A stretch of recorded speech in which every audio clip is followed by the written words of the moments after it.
चौतारी पोस्ट अनलाइनको नियमित स्तम्भ कुराकानी र भिडियो चौतारीमा आज हाम्रा अतिथि हुनुहुन्छ गोविन्द न्यौपाने।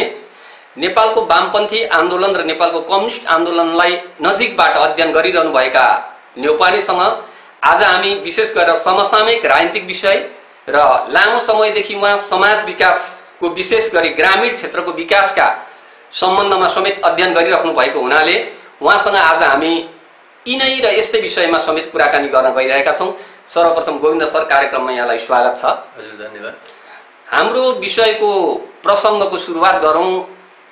अहिलेको चर्चामा रहेको विषय नेपाल कम्युनिस्ट पार्टी नेकपाभित्र एउटा अन्तर्कलह अथवा पार्टीभित्र एउटा बहस, एउटा राजनीतिक झमेलाको रूपमा सतहसम्म छताछुल्ल हुने गरी नेकपाभित्र एउटा विवाद आइरहेको छ। यसलाई तपाईँले कसरी हेर्नुभएको छ? यो सैद्धान्तिक, राजनैतिक अथवा यो व्यक्तिको इच्छामा बढी केन्द्रित रहेर यो विषय उठिरहेको छ? अब पहिला चाहिँ के भने, अब नेपालको कम्युनिस्ट आन्दोलन विगतदेखि नै टुटफुटमा चाहिँ कहिले फुट्ने कहिले जुट्ने, विभिन्न टुक्रामा विभक्त हुने हामीले देखेको नै हो। अब यो लामो समय पछाडि चाहिँ आएर कम्युनिस्ट पार्टी एक भइसके पछाडि अब मान्छेहरूमा चाहिँ समाजमा परिवर्तन होला होइन, सामाजिक रूपान्तरण होला भनेर आम मान्छेले अपेक्षा गरेका थिए र धेरैको आशा चाहिँ के थियो भने, अब कम्युनिस्ट पार्टी एक भएपछि कमसेकम यसले दुई ठुला कम्युनिस्ट पार्टी पनि एक हुँदैछन्, समाजमा चाहिँ तात्विक रूपले रूपान्तरण हुन्छ भन्ने कुरा चाहिँ मान्छेले बुझेका थिए। तर अब अहिलेको अवस्था चाहिँ कस्तो छ भने, तपाईँले भनिहाल्नुभयो, अब सिद्धान्त विचार यो कुरातिर जानै परेन। सिद्धान्त विचारको कुरा होइन यो। त्यसकारण अब अहिले सामाजिक विषयकै कुरा गर्ने हो भने पनि अब कोभिडले विश्वव्यापी आतंक छ। क्वारेन्टाइनमा चाहिँ मान्छेहरू मरिराखेका छन्। राजु सदाजु 16 वर्षको चाहिँ एउटा बच्चाको डायरियाको कारण मृत्यु भयो। भारतबाट धेरै मान्छेहरू नेपाल प्रवेश गरेका छन्, तिनको व्यवस्थापन गर्न सकिएको छैन। औषधि उपकरण लगायतका कुराहरूको राम्रो व्यवस्थापन गर्न सकिएको छैन। अब यतातिर ध्यान दिनुपर्ने। अब त्यस्तै अर्को फेरि अहिले चाहिँ एउटा सलह भन्ने बाजेहरूले भन्थे, तर हामीले नै त्यो सलहको कुरा पनि देख्न चाहिँ देखिसकेका छैनौँ हामी झापावासीले। तर अब सलहको आतंक समेत भोग्नुपर्ने बेलामा अब राजनीतिक पार्टीहरू चाहिँ त्यतातिर ध्यान नदिकन आफ्नो अब भन्दा त उहाँहरूलाई सित दुख्ला, तर नितान्त आफ्नो स्वार्थको लागि जे देखियो त्यो त भन्न पाइयो नि त। नितान्त आफ्नो स्वार्थको लागि चाहिँ अब यो टुटफुटको अवस्थामा जाने त्यस्तो देखिएको छ। र हामी जस्ता मान्छेहरू चाहिँ अब तपाईँहरू नफुट्दिनुहोस् भनेर उहाँहरूलाई नै हात जोड्नुपर्ने र नफुट्नु किन, फुट्नु किन, अब कसका लागि, फुट्दा के हुने र जुट्दा के हुने। हिजो फुट्यो के भयो, जुटेपछि के भयो। त्यसकारण त्यो रूपान्तरण भयो कि भएन, आम मान्छेले त्यसको परिणाम पाए कि पाएन भन्ने कुरातर्फ चाहिँ केन्द्रित हुनुपर्नेमा अब त्यता केन्द्रित भएन। एक थरी मान्छेहरू चाहिँ नफुट्दिनुहोस् भनेर चाहिँ हात जोड्नुपर्ने, अर्को थरी होइन तपाईँ अर्कोले चाहिँ केही भन्नै पाउँदैन भनेर सडकमा जुलुस लगाउने। यो खाले स्थितिले हेर्दाखेरि अब यो कम्युनिस्ट आन्दोलन भनेर भन्नु चाहिँ यसको त्यति राम्रो हुँदैन। त्यसकारण कम्युनिस्ट आन्दोलनै छैन हामी जहाँसम्म बुझेसम्म। अब बेला मौकामा देखिने यो चाहिँ आफ्नो स्वार्थको टकरावको यो कुरा नै हो भनेर अहिलेको अवस्थालाई चाहिँ बुझ्न सकिन्छ। अब हेर्दै जाउँ समयले के देखाउँछ अरू दृश्य, त्यो दृश्यको आधारमा अरू कुराहरू भन्न सकिन्छ। जस्तो हिजोका दिनमा दुईटा ठुला जस्ता देखिने कम्युनिस्ट पार्टीहरू बीच पार्टी एकता गरे, तत्कालीन एमाले र तत्कालीन माओवादीले। पार्टी एकता भइसकेपछि निर्वाचनमा पनि यी सँगसँगै होमिए। जनतामा एउटा आशा थियो कि कम्युनिस्टले वर्षौंदेखि किसान, मजदुर, श्रमिक, सर्वहाराको नारा लगाउने पार्टी भनेको यही कम्युनिस्ट पार्टी थियो भने सत्तामा पनि पुगे। सबै कुरो हेर्दा हेर्दै झन्डै 2/3 बहुमतको सरकार पनि भयो। यसैभित्र अहिले एकातिर तपाईँले अघि प्रसङ्ग उठाउनुभयो, यो कोरोना महामारीका कारण क्वारेन्टाइनहरूको अवस्था, जनताको दैनिकी जीवन एकातिर यो लथालिङ्ग अवस्थामा पुगिसकिरहेछ। यही बेलामा त्यो पार्टीभित्र एक खालको झमेला सुरु भयो। यो बेलामा तपाईलाई के लाग्छ कि सरकारमा रहेका प्रधानमन्त्री, जसको नेतृत्व गरिरहेका प्रधानमन्त्री पार्टीका अध्यक्ष केपी ओलीको राजीनामा माग्न ठिक थियो या केपी ओलीले गरेको यो सरकारले आम रूपमा जुन ढङ्गले काम गर्नु पर्थ्यो त्यो ढङ्गको नेतृत्व गर्न सकेको थिएन, त्यसले गर्दा कहिलेकाहीँ पार्टीले यो समयमा यस्ता खालका हस्तक्षेपकारी निर्णयहरू पनि गर्न सक्छ?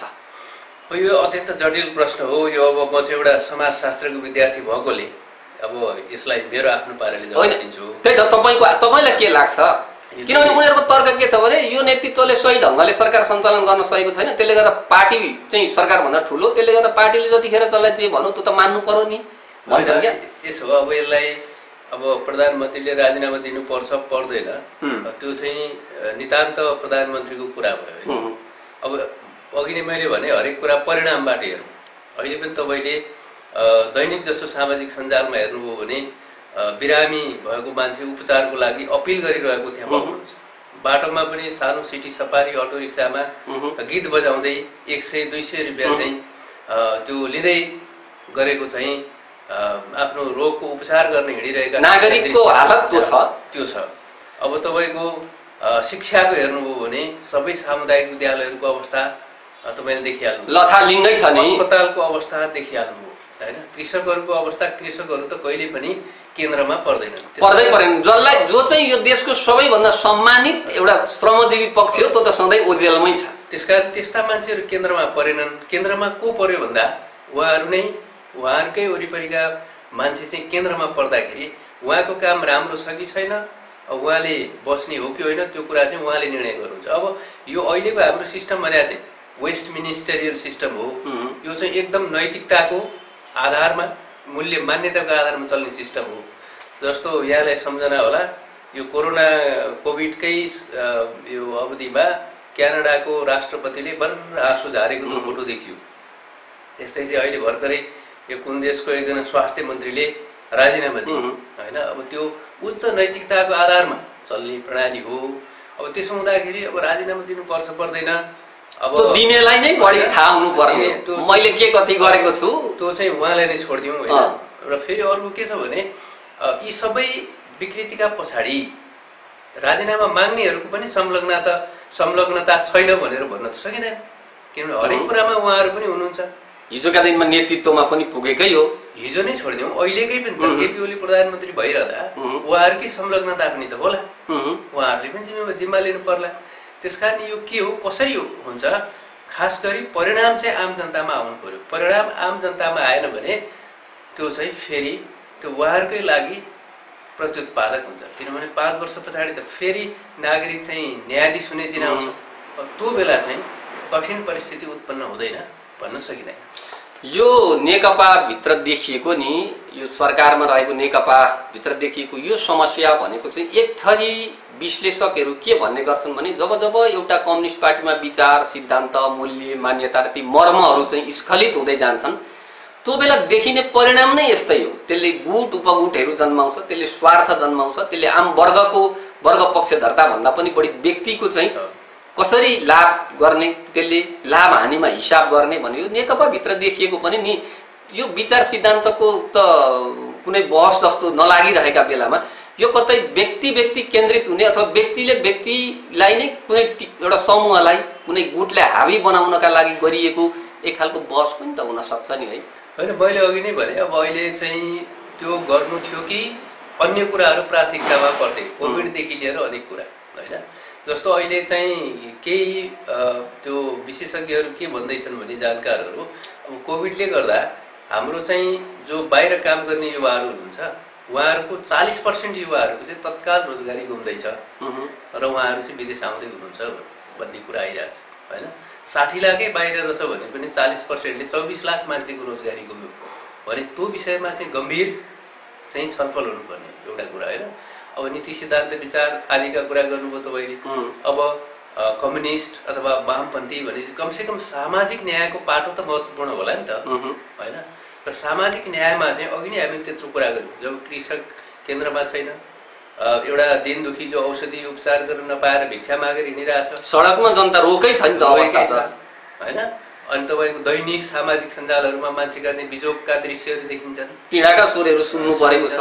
त्यस्तो हुँदाखेरि यो चाहिँ अब सिद्धान्त नीति हुन्थ्यो भने चाहिँ उहाँहरू एक ढिक्का भएर जानुहुन्थ्यो। फेरि भएन, देशमा कम्युनिस्टको सरकार छ। कम्युनिस्ट भन्ने त टाढाकै विषय हो, कमसेकम लेफ्ट होइन, वामपन्थीहरूको वामपन्थी वाममार्गी जतिको पनि भएन कि भन्ने चाहिँ राजनीतिक विश्लेषकहरूले कुरा गर्नुहुन्छ। तर हामीले सामाजिक रूपमा हेर्दा समाजमा यसको परिणाम चाहिँ देखिएको छैन। तपाईँले गाउँमा गएर हेर्नुभयो भने त्यो तमाम मान्छेहरूले के गर्छन्, यी फुटुन कि जुटुन यिनलाई सरोकार छैन। र सामान्य मान्छेले त यस्तो तपाईँको यो पब्लिक मिडियामा भन्न नसकिने गरी गाली गर्छ नेताहरूलाई। किनभने त्यो एउटा राजनीतिक निराशा पनि त चरमचुलीमा पुगिसक्यो नि त होइन। किनभने अब यहाँ त्यस्ता शब्द भन्न सकिँदैन कि नेताप्रति। हिजोको दिनमा भन्नुहुन्थ्यो भने अब गाउँघरमा उहाँहरूको भूमिगत जीवन कसरी बस्नुहुन्थ्यो, आफू नभएर पनि दुध तताएर खुवाउने होइन, आफू भुइँमा सुतेर नेतालाई आफ्नो खाट छोडिदिने, त्यस्तो जुन चाहिँ आत्मीयता थियो र त्यो चाहिँ अहिले पटक्कै छैन। हेर्नुहोस्, त्यसको क्रमभङ्गता भनेको त तलको जनताले त गरेन। त्यो त सबै जिम्मा त हामी तिम्रा घरमा आयौँ भने खाड छोड्दै, हामी तिम्रा चुलोमा आयौँ भने भान्सै छोड्दै, हामीलाई भोट देऊ भने भोट पनि दिए। एउटा सपना त थियो नि त होइन। तर त्यो सपनामाथि चाहिँ तुषारपात गर्ने काम त त्यो तल्लो जनताको तर्फबाट त पहिले पनि भएन नि त। बिचरा उसले त हेर्नु न, ल कम्युनिस्टले क्रान्ति गर्छ, के अरे यो दुई बहुमत भएपछि विकास हुन्छ भन्यो, बहुमतै बनाइदियो। अनि बलिदानकै कुरा गर्ने हो भने पनि आम नागरिक सामान्य जनताकै छोराले रगत बगाएको हो नि। बगाएको छ। यो आन्दोलन गर्नु पर्यो भन्यो, हिँडेको छ होइन। माओवादी बन्दुकै बोक्यो नि। माओवादी आन्दोलनमा 16,000 को शहादत दियो होइन, त्यसैले दियो। विभिन्न चाहिँ 62-63 त्यसले शहादत दियो। हरेक चाहिँ उसले गरिराखेको छ, तर परिणाम चाहिँ के पायो त? पाएको छैन। त्यसकारण अहिले गाउँघरमा हेर्नुभयो भने नेताप्रतिको हिजोको जुन दृष्टिकोण थियो त्यो पुरै उल्टा भएको छ। अहिले त यस्तो मनै पराउँदैन कि। अनि तपाईँ विचार गर्नुहोस् त, उहाँहरूले चाहिँ त्यो आउने हेर्ने मान्छेसित चाहिँ बुझ्ने कहाँ चाहिँ मेरो कमजोरी भयो, अब त्यस्तो कुराहरूको हिसाबले आफूलाई रूपान्तरण गर्ने कामहरू गर्नुपर्ने हो। तर के सोच्नु भएको छ, त्यस्तो चाहिँ काम भएको देखिँदैन। यसले के प्रश्नाउँछ भने सरकारमा कम्युनिस्ट वाममार्गी जोसुकै भए पनि वर्तमान नेपालको वास्तविक सजीव चित्रण के छ त्यतापट्टि उहाँहरू बेखबर जस्तो हुनुहुन्छ। होइन, बेखबर त होइन, खबर त होला। अब उहाँहरूले के अनि त्यस्तो देखियो नि त। त्यो चाहिँ मान्छेले अनुभूति चाहिँ गर्नु पाएन। सरकार भयो, मेरो सरकार हो, यो सरकारसँग म ढुक्क छु, म भरोसा यो सरकारसँग छ भन्ने त त्यस्तो त। किनभने सडकमा आज पनि तपाईँको जानी नजानिकन गीत गाएर माग्नुपर्ने नागरिकको दुरवस्था, मैले औषधि गर्न पाइनँ भनेर मलाई सहयोग गरिदेऊ भन्नुपर्ने, जबकि संविधानमै तपाईँको शिक्षा, स्वास्थ्य र रोजगार चाहिँ ग्यारेन्टी गरिएको छ। संविधानमै समाजवाद उन्मुख संविधान लेखिएको छ, तर समाज चाहिँ फेरि यथास्थितिमै छ। अब यसलाई नि नेपाल कम्युनिस्ट पार्टी नेकपाको सरकार भइराख्दाखेरि यसमा आएका विवादहरूलाई हेरिराख्दाखेरि यो सरकारको अबको यात्रा चाहिँ कस्तो देख्नुहुन्छ तपाईँ? यो फुटटुट जुट फेरि आफ्नो आफ्नो स्वार्थ भएपछि फेरि मिल सरकार जसरी पनि चला भन्ने देख्नुहुन्छ कि एउटा निकासतिर चाहिँ अहिलेको यो बहसले पनि एउटा निकासतिर अलिकति चेततिर लान्छ जस्तो तपाईँलाई लाग्छ? होइन, अब नेपालको राजनीतिक अवस्थालाई ठ्याक्कै आकलन गर्न चाहिँ कठिन हुन्छ यो। किनभने यहाँ एउटा प्रेडिक्ट गरेर भइदिन्छ अर्को। त्यसकारण अहिलेसम्मको स्थितिले चाहिँ, किनभने यो फुट्छ जस्तो लाग्दैन। किनभने अघि तपाईँले भन्नुभयो, हामी सबैले भन्यौँ, किनभने यो विचार सिद्धान्तको लडाइँ होइन। त्यो नभएपछि स्वार्थ टक्राएको हो भने कुनै न कुनै केन्द्रमा गएर, कुनै न कुनै बिन्दुमा गएर मेल हुन्छ ती स्वार्थहरू। त्यसदेखि पछि भागभण्डा मिल्छन्। अब जे होस् त्यही त, भागभण्डा मिल्छन् भनौँ न। आफ्नो स्वार्थ मिल्छ, मिलिसकेपछि किनभने अहिले फुट्नुपर्ने त्यस्तो खास कारण छैन नि त। किन काम त धेरै छन् नि। रोजगारीको व्यवस्था गर्नु छ, आम मान्छेमा प्रतिफल 2 वर्ष 2.5 वर्ष भइसक्यो, स्थानीय तहले 3 वर्ष भइसक्यो। उहाँहरूले चाहिँ यतिसम्म चाहिँ हेर्नुहोस्, उहाँहरूले अब सिंहदरबारको अधिकार चाहिँ ढोकामा भनेर भन्नु। अहिले कल्पना गर्नुहोस्, त्यही सिंहदरबारको ढोकामा हो कि जनताका ढोकामा हो थाहा छैन। अब हेर्नु न, अहिले तपाईँको पहिला गाउँ विकास समिति हुँदा तिरिङको मान्छे बाहुनडाँगीमा आएर काम सम्पन्न गर्थ्यो भने अहिले ऊ मेचीनगरमा आउनुपर्छ। मेचीनगर खादा चामलै बोकेर आउनुपर्ने। ज्यामिरगढीको त्यो पुछार अहिले मेचीनगर 15, त्यसको हालत हेर्नुहोस्। अब त्यो चाहिँ पहिला ती खोलापारी हुन्थ्यो भने अब यहाँ आउनु पर्यो। यहाँ आइसकेपछि फेरि सिंहदरबार चाहिँ सिंह जत्तिकै डर लाग्दो छ क्या।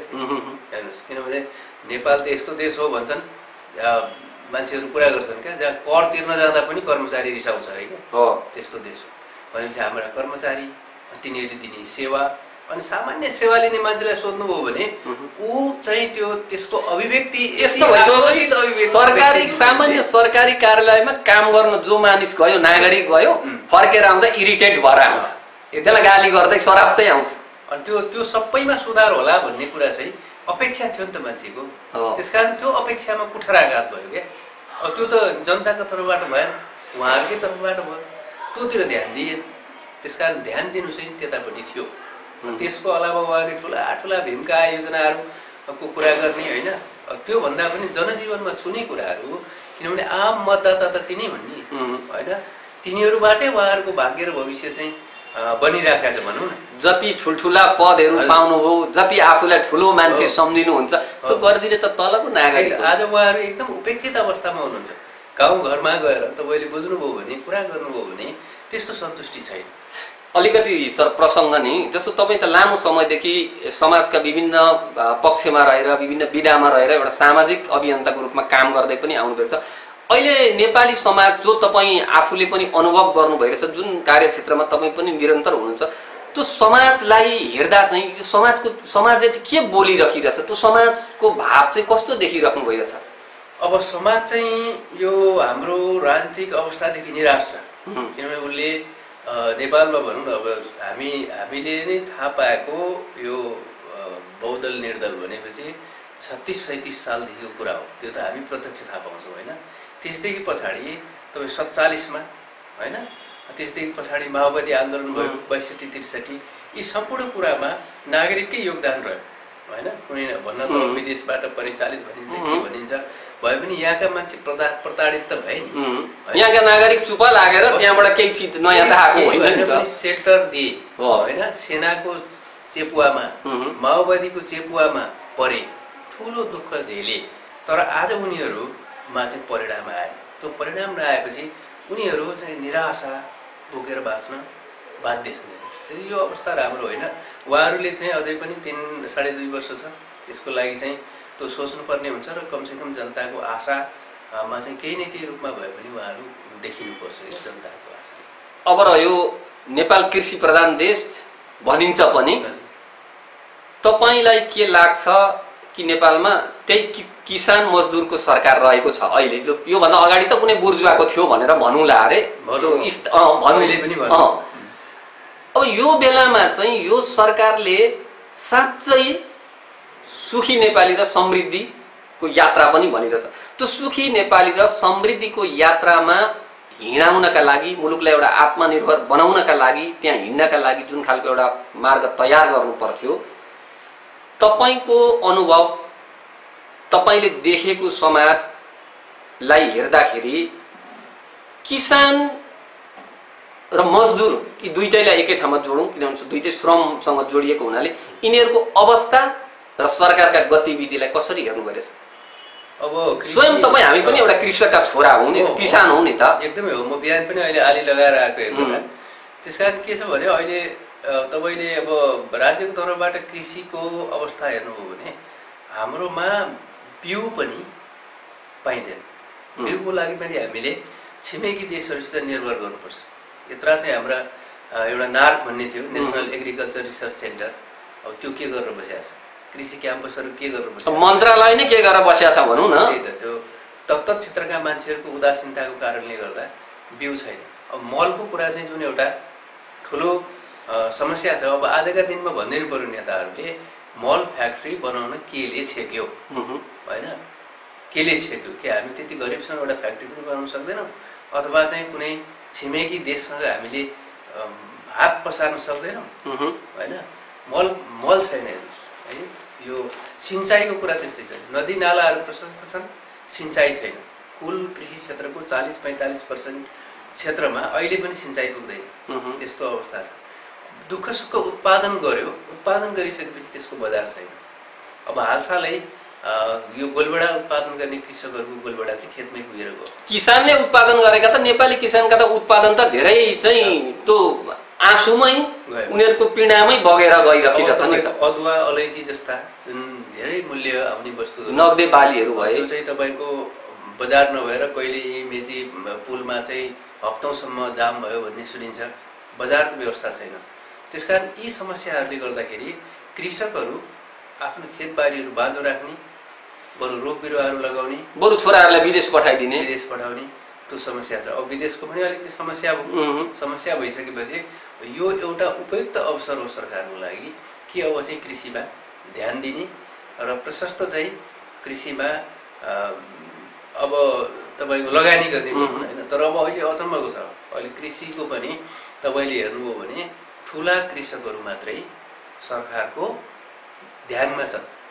त्यो साना किसानलाई त ब्याङ्कमा त्यो ऋण लिन गयो भने ढोकैबाट पठाइदिन्छ फर्काएर। अब हेर्नुहोस् तपाईँको सहकारीले कृषकको अनुदान उसले पाउँछ, सहकारीले। हेर्नुहोस् त्यस्तै कृषकको कम्पनी खोलेको छ, कृषि एन्ड पशुपालन प्रणाली। हेर्नुहोस् त्यो कम्पनीको रूपमा भयो। त्यो कम्पनी, सहकारी, फर्म, साझेदारी यस्तालाई मात्रै नेपाल सरकारले चिन्ने। त्यो बिचरा जो माटोमा छ त्यस्ता मान्छेहरूलाई धरधरी पसिना बगाउने बगाइराखिरहेको छ, त्यसको कुनै मूल्य मान्यता भएन। नीतिलाई पनि अब परिवर्तन गर्नुपर्छ। वास्तविक कृषि साना कृषकलाई पनि के सकिन्छ अनुदान दिने होइन। जस्तो अब तपाईँको पशुपालनमा अहिले युवाहरू एकदमै राम्रोसँग लागेका छन्। तर दुर्भाग्य एउटा अब तपाईँको यो मेचीनगरको 4 नम्बर वडामा कमसेकम 20 वडाभन्दा बढी चाहिँ गाई फर्महरू छन् होइन। मेचीनगरभित्र गएर कमसेकम 30 वडा होला। तर मेचीनगरमा एउटा राम्रो पशुको उपचार गर्ने एउटा उपचार केन्द्र छैन। जबकि पशु रोग अन्वेषण शाखा नै चाहिने भइसक्यो मेचीनगरमा। त्यो उहाँहरूको ध्यानै पुगेको छैन। अर्को कुरा तपाईँले कृषिको कुरा गर्नुभयो, मलाई खुसी पनि लाग्यो। मैले बार लेख्दै बोल्दै आएको कुरा, मेचीनगरले अलिकति राम्रो प्रयास गर्यो भने आलुमा आत्मनिर्भर मात्रै होइन, 1-2वटा अरू जिल्लालाई पनि आलु खुवाउन सक्छ। त्यति उत्पादन हुन्छ आलुले। तर त्यसको लागि कमसेकम एउटा कोल्ड स्टोर नगरले बनाउन सक्दैन। नगरलाई केले सेक्यो? अथवा उसले प्रदेशसँग माग्न सक्दैन, केले सेक्यो? सङ्घसँग माग्न सक्दैन, केले सेक्यो? त्यसकारण यस्ता कुराहरू जुन चाहिँ कृषकको प्राथमिकतामा पर्दैनन्, त्यसले गर्दाखेरि कृषकहरू पनि निराश छन्। त्यो समस्या छ। अहिले अलिकति प्रसङ्ग मेचीनगरकै पनि उठाउँ। असार 10 गते भित्रमा ल्याउनु पर्ने नीति कार्यक्रम नगरपालिकाले ल्याउन सकेन। बाहिर सुनिन्छ पार्टीका प्रतिनिधिको के मिलेन र असार 10 गते भित्रमा संविधान त ल्याउनु पर्ने नीति कार्यक्रम ल्याएन। तपाईलाई के लाग्छ,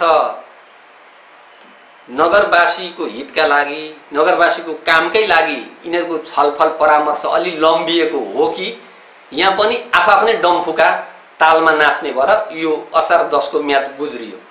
अब यो बडो फेरि अप्ठ्यारो प्रश्न सोध्नुभयो। अब यो के भने अघि नै मैले सुरुमा कुरा गरेको थिएँ, यो सिस्टमै जवाबदेहितामा चल्ने हो। तपाईँले ढिलो पो भनिसकेपछि किन ढिलो हो त उहाँहरूले त्यो प्रश्न पार्नुपर्छ। पारदर्शिता चाहियो, जवाबदेहिता चाहियो। एउटाले अर्कालाई आरोप लाएर मात्रै त उम्किने त होइन होला नि। प्रश्न उठिसकेपछि त्यसको जवाबदेहिता लिनै पर्छ। त्यो सम्बन्धित निकायले त लिनु पर्यो। किन ढिलो हो? आशंका गरे होला नि। तपाईँले भने जस्तो आशंका बजारमा सुन्न पाइन्छ होइन। दलहरूका स्वार्थ नमिलेर, बजेट तान भएर आदि इत्यादि कुराहरूमा प्रश्न उठिसकेपछि वास्तविक कुरा चाहिँ यो हो भनेर उहाँहरूले प्रश्न गर्नुपर्छ। प्रश्न गर्नु भएको छैन र यस विषयमा वास्तविक कुरा मलाई त्यो जानकारी नभएकोले कमसेकम मेरो लेभलबाट अछुवा तालमा बोल्न मिल्दैन भयो। मैले यो प्रश्न समयमा आउन नसकेको कुरा पक्का हो। समयमा आउन नसक्नु चाहिँ उहाँहरूकै कमजोरी हो। त्यो भन्न चाहिँ मैले प्रसङ्ग चाहिँ किन जोड्न खोजेको भने कुनै पनि गाउँपालिका, कुनै पनि नगरपालिका, कुनै पनि पालिका एउटा भूगोलमा रहेको हुन्छ होइन। त्यो भूगोलभित्र पनि त्यहाँ विशेष गरी त्यहाँका केही महत्त्वपूर्ण पक्षहरू रहेका हुन्छन्। जस्तो मेचीनगरको क्षेत्रमा हेर्ने भने यहाँ विविध प्रकारका बाली लाग्नेहरू गर्ने गरेको त्यस्तो बाली लाग्ने त्यो अनुकूलताको यो भूगोल छ, विविधताको भूगोल छ भने तपाईँ र मेरो बिचमा यहाँ कुराकानी भइराख्दाखेरि पनि कृषिको कुरो उठो र मेचीनगर क्षेत्र साँच्चै भन्दाखेरि एउटा कृषिका निम्ति एउटा उर्वर एकदमै नगरपालिका पनि हो। तर यो नगरपालिकाको असार 10 मा ल्याउनु पर्ने नीति कार्यक्रम पनि नल्याउनु र यहाँ हुन्छ चाहिँ के भनेर पहिचानका लागि चाहिँ कम्तीमा यहाँका सामाजिक अगुवा, सामाजिक किसानहरू नै भए, जो अगुवा किसानहरू भए, तिनीहरूको पनि एउटा भेला बोलाएर वास्तवमा मेची नगरपालिकामा त सबैभन्दा बढी चाहिँ उत्पादन हुने त हाम्रो क्षेत्र रहेछ, यसका लागि के गर्ने भनेर एउटा सरसल्लाह पनि हुनु पर्थ्यो नि त, होइन? त्यो भयो? तपाईँहरू जस्तालाई एउटा सामाजिक रूपमा काम गर्ने मानिसहरूलाई थाहा छ? अब यो त एकदम जटिल कुरा हो। अब तपाईँले 1 वर्ष चाहिँ उहाँहरूले प्री बजेट डिस्कसन भनेर बोलाउनु भएको थियो नगरपालिकामा। त्यहाँ गएर हामीले चाहिँ आफ्नो राय दियौँ। त्यो मैले त सामान्य एउटा राय दिएको थिएँ कि यो 20-25 हजार रुपियाँ छुट्याएर मेची नगरमा जे कुरा ग्याप देखिएको छ, कृषिकै कुरा भयो भने पनि त्यो चाहिँ यो मास्टर पढ्दै गरेको विद्यार्थीलाई अहिले त थेसिस त कपी गरेर पेस्ट गर्ने चलन छ। फिल्डमै गएर बाबु तिमी यति पैसा पाउँछौ, प्रपोजल ल्याऊ र हाम्रो यो विषयमा चाहिँ प्रपोजल लेखिदेऊ, तिमीले थेसिस लेखिदेऊ, अनुसन्धान गर भनेर त्यसरी पैसा छुट्याइदिनुहोस्। त्यसले गर्दा चाहिँ तपाईँहरूलाई भोलि पोलिसी कन्क्रिटाइज गर्न चाहिँ मद्दत पुर्याउँछ भनेर मैले एउटा मात्र सजेसन दिएको थिएँ। अब त्यो काम भएन। अनि कम्तीमा एउटा सम्भाव्यताको अध्ययनका लागि एउटा कार्यदलै गठन गरेर मेची नगरपालिकाको कुन कुन वडामा कुन कुन सम्भावना रहेछन्, सम्भावना मात्रै होइन, त्यो सम्भावनालाई पुरा गर्नका लागि भएका अभावहरू के रहेछन्, त्यहाँको त्यो तल्लो जुन स्तरको मानिसहरूसम्म पुगेर तपाईँहरू एउटा यो योजना नै तपाईँहरू ल्याइदिनुहोस् भनेको भए त विकास निर्माणले अहिले तपाईँ ठिक पोइन्ट आउनुभयो। जस्तो मलाई भेट्नु अथवा म जतिको मान्छेलाई भेट्नु त्यसो कुनै त्यसले कुनै अर्थ राख्दैन। जस्तो मैले मेरो विचार अनि लेखेर दिउँला, बोलेर दिउँला, सामाजिक सञ्जाल मार्फत दिउँला, तर त्यस्ता कृषकहरू जो भुइँमा छन्, त्यो साँच्चै माटोमा छन्, त्यस्ता मान्छेहरूलाई त खेतमै जानुपर्छ। जिएन सर, त्यही त खेतमै जानुपर्छ।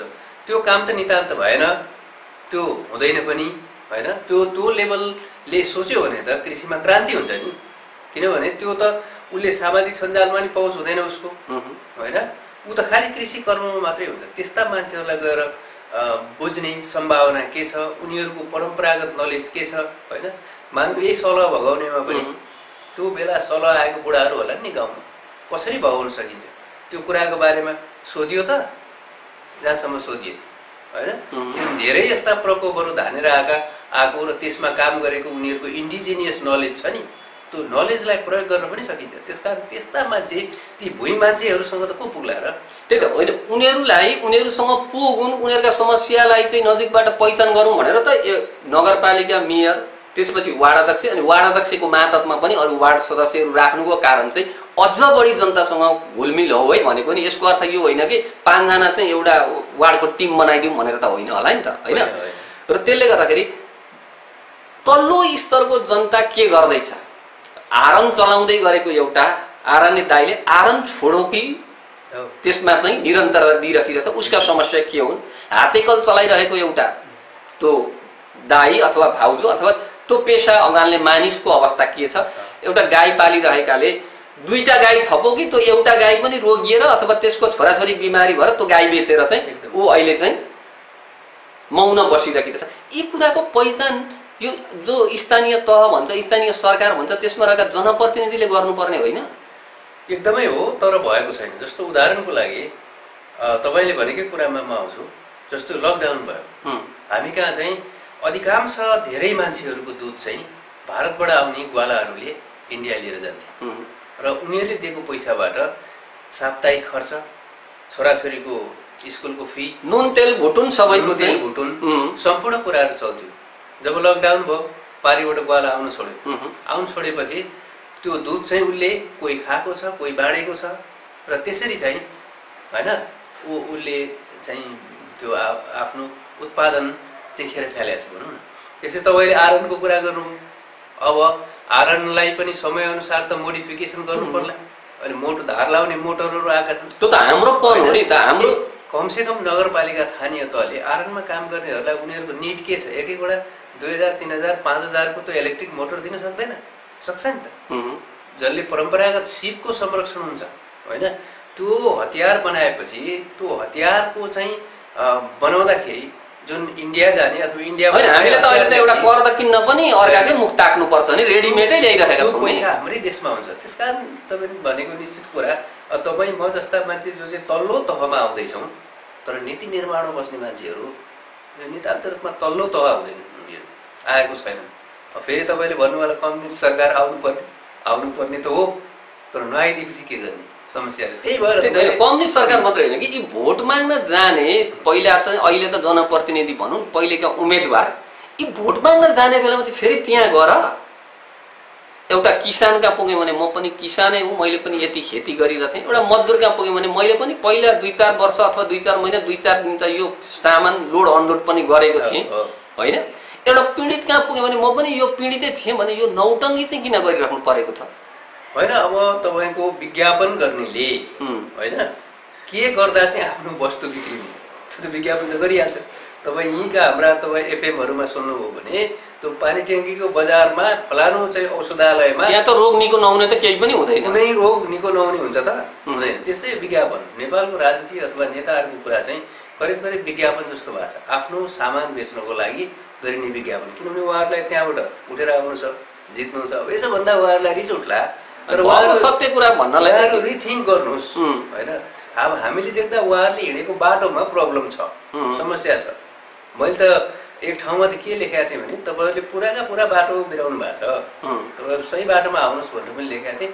तर अब यस्ता कुराहरू सुन्ने अनि स्वीकार्ने अनि त्यो अनुसार आफूलाई रूपान्तरण गर्ने कुरामा चाहिँ बिल्कुलै समस्या छ। अब जानुपर्ने तल्लो ठाउँको तल्लो लेभलको मान्छेलाई प्रमोट गर्नुपर्ने हो, किनभने उत्पादनमा त ऊ जोडिएको। यहाँ त के देखियो भने कम्युनिस्टको सरकार भने पनि वामपन्थीको सरकार भने पनि जसको सरकार भने पनि जो मान्छेलाई उठाउनु पर्ने हो, जो डुबेको छ त्यसलाई उठाउनु पर्ने ठाउँमा त्यो डुबेको डुबै नै छ, त्यो छटपट्टि रखिरहेछ, नाक थुनेर भ्याटभ्याटै गरिरहिरहेछ।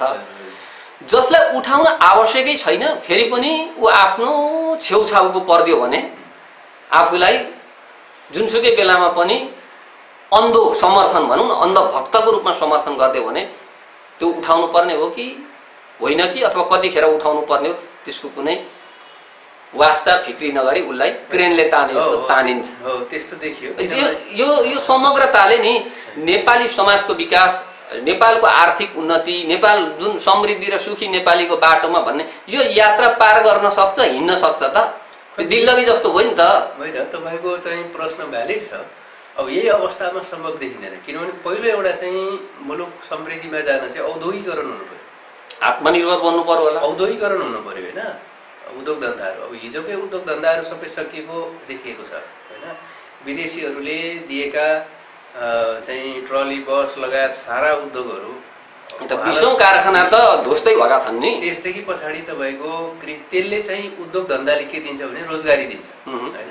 त्यस्तै कृषिको आधुनिकीकरण र व्यावसायिकीकरण त्यसले रोजगारी पनि दिने हो अनि तपाईँको चाहिँ उत्पादन पनि दिने हो होइन। त्यसले आत्मनिर्भर बनाउने हो। त्यस्तै विज्ञान प्रविधिको क्षेत्रमा विकास भयो भने त्यसले चाहिँ हामीले उत्पादन गरेको चिजहरू राम्रो भइदियो भने बाहिर जान सक्छ। अहिले कोरियाको हेर्नु न, अहिले कोरियाको कुराहरू होइन, चाइनिज कुराहरू संसारभरि छ त। अब हामी त्यो लेभलमा गर्न त सकिँदैन, आजको भोलि नै त सकिँदैन, तर प्रयास चाहिँ गर्नुपर्छ होइन। त्यो प्रयास गर्नुपर्छ। अब यत्तिकै अब सुखी समृद्धि भनेर त कसरी होला त, त्यो सम्भव देखिँदैन। यही अवस्थामा सम्भव देखिँदैन। अब अन्त्यमा नि जुन खालको एउटा राजनीतिक विज्ञापनको रूपमा हुने पनि नहुने पनि सबै कुरा गर्दै जाने एउटा प्रवृत्ति छ, जुन जाने खालको एउटा बेहोरा देखियो। भोलि आफ्नो विज्ञापन चाहिँ गलत विज्ञापन रहेछ है, यो जो विज्ञापन यिनीहरूले गराएका थिए यी सबै 100% चाहिँ नक्कली रहेछन् है भनेर जो विज्ञापन गराइएको थियो जसलाई तिनले थाहा पाए भने यिनको अवस्था चाहिँ के होला? फेरि त्यस बेला त पुनर्मुसी भव भन्छ नि, फेरि मुसोमै आउने होला, सिंहबाट मुसोमा आउने। किनभने लामो समयसम्म एउटा के भनिन्छ भने यो सायद अमेरिकन होला कि मान्छेलाई झुट बोल्न चाहिँ झुट बोलेर केही समय झुक्याउन सकिन्छ टिक्ला, तर सदाकाल मान्छेलाई मूर्ख बनाउन सकिँदैन भन्ने चाहिँ त्यो विद्वानहरूको भनाइ छ होइन। त्यस कारण सदाकाल मूर्ख त बनाउन सकिँदैन, किनभने मेसीमा निन्दामा धेरै पानी परिसकेको छ हेर्नुहोस्। त्यस कारण सबै मान्छे सबै क्रियाशील छन् नि, मिडियाले पनि केही मात्रामा भए पनि सूचना दिएको छ होइन। अब नेपालको मिडिया क्षेत्र फेरि छिमेकी देशहरूको भन्दा धेरै स्तरीय देखियो, जिम्मेवार पनि छ। त्यस कारण यसले समाचार त सम्प्रेषण गरेका छ, अब रेडियोहरूले सूचना दिएका छन्। त्यस कारणले गर्दा अब उहाँहरूले गरेको विज्ञापन चाहिँ वास्तविक सामान भन्दा फरक भइदियो। नक्कली रहेछ तिम्रो सामान त हामीले थाहा पाइसक्यौँ, अब यो सामानका बारेमा तिमी कुरै गर्न यो हाम्रो टोल गाउँतिर यो आँगन नपर्छ भनेका दिन त फेरि सामान बिक्री बन्द हुन्छ। उनले सक्कली नै लिएर गएका रहेछन् भने पनि फेरि फर्किनु पर्छ, अप्ठ्यारो। त्यस कारण चाहिँ त्यो बेलैमा बुद्धि पुर्याउनुपर्छ। समय छ, अझै पनि समय घर्केको छैन। र यत्तिकै हो चल्दै जान्छ भन्यो भने भोलिको स्थिति चाहिँ यसै हो भन्न सकिन्छ। हुन्छ, कार्यक्रममा आफ्नो महत्त्वपूर्ण विचार राखिदिनु भएकोमा तपाईँलाई धेरै धेरै धन्यवाद छ। हस्, तपाईँलाई